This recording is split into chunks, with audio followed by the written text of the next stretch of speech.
الحمد للہ رب العالمین والصلاة والسلام علی سید المرسلین اما بعد اعوذ باللہ من الشیطان الرجیم بسم اللہ الرحمن الرحیم ولا تهنوا ولا تحزنوا وانتم العالون ان کنتم مؤمنین صدق اللہ العظیم۔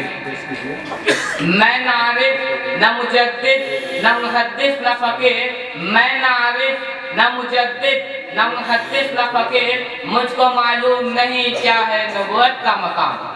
محترم صدر جلسہ، معزز اساتذہ اکرام اور حاضرین مجلس، اسلام ایک مکمل دستور حیات ہے جو انسانیت کی ہر شعبے میں رہنمائی کرتا ہے، پیدائش سے لے کر موت تک اصول زندگی اور آداب زندگی فراہم کرتا ہے اور دنیا کے سارے انسانوں کو اخوت و بھائی چارگی اور عدل و انصاف کا درس دیتا ہے۔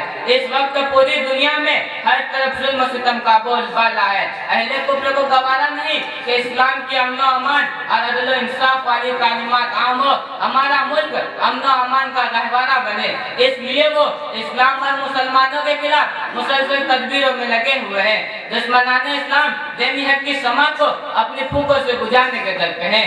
اسلام اور اہل اسلام کے خاتمہ کے لیے نئے نئے منصوبے بنا کر ان پر عمل کیے جا رہے ہیں۔ کبھی عقائد پر حملہ کیا جاتا ہے تو کبھی عزتوں کو تاڑ تاڑ کیا جاتا ہے۔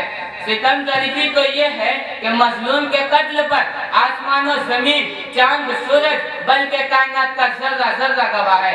اس کی چیخ و پکار آج بھی کانوں میں گونج رہی ہے، لیکن افسوس صد افسوس اس کے قاتلوں کو باعث بری کیا جاتا ہے۔ ظلم و زیادتی کرنے والوں سے اظہار ہمدردی کا معاملہ کیا جاتا ہے، سنگین جرائم کرنے پر انہیں شاباشی دی جاتی ہے۔ ہمارے ادارے تباہ ہوئے، ہماری حکومت کا ڈھانچہ ہل گیا ہے، پورا ملک زیر و زبر ہو رہا ہے، کسی کو کسی پر اعتماد نہیں رہا۔ ہندوستانی جمہوریت کی جان نکل چکی ہے اور انسانیت جاں بلب ہے۔ حضرات، آج مسلمانوں کو جس دشمن کا سامنا ہے، اس کا مقابلہ صرف ایمانی قوت سے کیا جا سکتا ہے۔